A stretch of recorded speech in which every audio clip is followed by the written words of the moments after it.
کوئٹہ میں نگراں وزیر اطلاعات بلوچستان جان اچکزئی کی پریس کانفرنس میں انہوں نے بتایا کہ پاکستان افغان طالبان سے بار بار دہشت گردوں کو حوالے کرنے کا مطالبہ کر رہا ہے۔ افغان حکومت بحثی ترک کر دے۔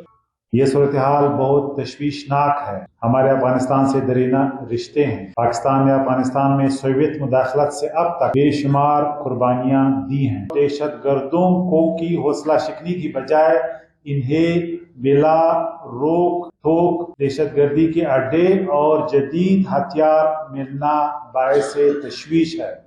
ہم بار بار واضح کر چکے ہیں کہ پاکستان ہر قسم کی دہشت گردی کا مخالف ہے اور اس کی مذمت کرتا ہے۔ ہمارے لیے دہشت گرد اور ان کے سہولت کاروں کا جرم برابر ہے۔ ہم دہشت گردی کا منہ توڑ جواب دینا جانتے ہیں۔ بار بار کی تنبیہ کے باوجود یہ سلسلہ بند نہ ہوا تو ہم دہشت گردوں کے ٹھکانوں میں گھس کر انہیں سبق سکھائیں گے۔ پاکستان کی موجودہ قیادت اور آرمی چیف بلوچستان کے عوام پاک فوج کی تمام کوششوں میں ان کے ساتھ ہیں اور اس کی طرف آپ اشارہ کر رہے ہیں، وہ ڈرنے کے لوگ نہیں، وہ سیاسی لوگ ہیں، ان کی سیاسی یعنی بیانیے ہیں۔ الیکشن کچھ لوگوں کے لیے امپورٹنٹ ہے، ہم نے اپنے قومی مفاد میں فیصلے کرنے ہیں، نہ ہم نے الیکشن میں جانا ہے، نہ ہم نے لوگوں سے ووٹ لینا ہے۔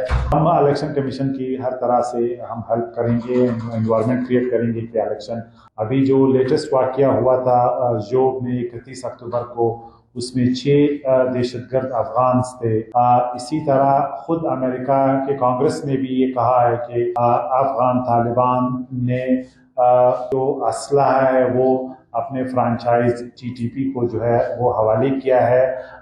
جہاں تک انگیجمنٹ کا تعلق ہے، پاکستان کے فارن آفس کے لیول پہ ان کے ساتھ انگیجمنٹ ہے۔ اسی طرح جو ریپاٹریشن کا پروسیس ہے، فلیگ میٹنگ کے لیول پہ دونوں بارڈرز پہ، چاہے وہ چمن کا بارڈر ہو۔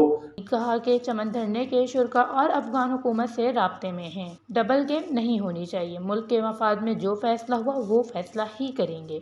وش نیوز، کوئٹہ، بلوچستان۔